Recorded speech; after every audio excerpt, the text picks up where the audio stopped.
দাও ঘুরিয়ে দাও কুপিনুরের অ্যাকশন কুপিনুরের কিছু হলে চলবে আগুন ঘরে ঘরে কুপিনুরের কিছু আজকে এটা না বললেই না। কালকে আমাদের নেতা নুরুল ভাইয়ের উপর যে হামলাটা হয়েছে, আমরা ইতিমধ্যে একটা বুঝতে পারছি যে বাংলাদেশকে নিয়ে যে একটা নতুন ষড়যন্ত্র শুরু করেছে, তার এটার কালকে ঘোষণা করেছে আমাদের ভিপি নুরুল ভাইয়ের উপর হামলা করে।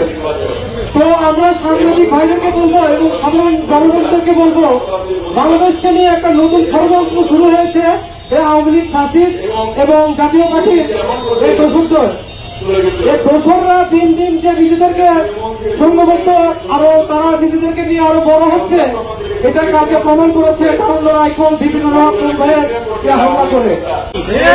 উপদেষ্টাকে বলতে চাই, আপনি মুখে শুধু বলি ঘোটান, আপনাকে আপনার জায়গা থেকে পদত্যাগের প্রমাণ করতে হবে আপনি সত্যিই দেশবাসীকে ভালোবাসেন, দেশবাসীর সঙ্গে রয়েছেন। গতকাল সন্ধ্যায় আমাদের কেন্দ্রীয় প্রোগ্রাম ছিল। সেই প্রোগ্রামে আমাদের স্বাধীনতার বিরোধী শক্তি বাংলাদেশ আওয়ামী লীগের দোসর এবং জাতীয় পার্টির সমন্বয়ে আমাদের পার্টির চেয়ারম্যান ভিপি নুরুল হক নূরের উপরে আতঙ্কিতভাবে হামলা করে। সেই হামলার তীব্র নিন্দা জানাই এবং সেই সাথে প্রশাসনের দৃষ্টি আকর্ষণ করি। আমরা এই স্বাধীনতা 24-এর যে স্বাধীনতা, সেই স্বাধীনতা স্টেক হোল্ডার আমাদের ভিপি নূর। 2018 সালে কোটা সংস্কার আন্দোলনের মধ্য দিয়ে আমাদের এই যাত্রা শুরু হয়, যেটা 2024-এর চূড়ান্ত রূপ নেয়। তাই আমরা বলতে চাই, আজকে যে স্বাধীন নতুন বাংলাদেশ পেয়েছি, এই বাংলাদেশের মূলে আমাদের গণ অধিকার পরিষদের নেতৃবৃন্দ রয়েছে।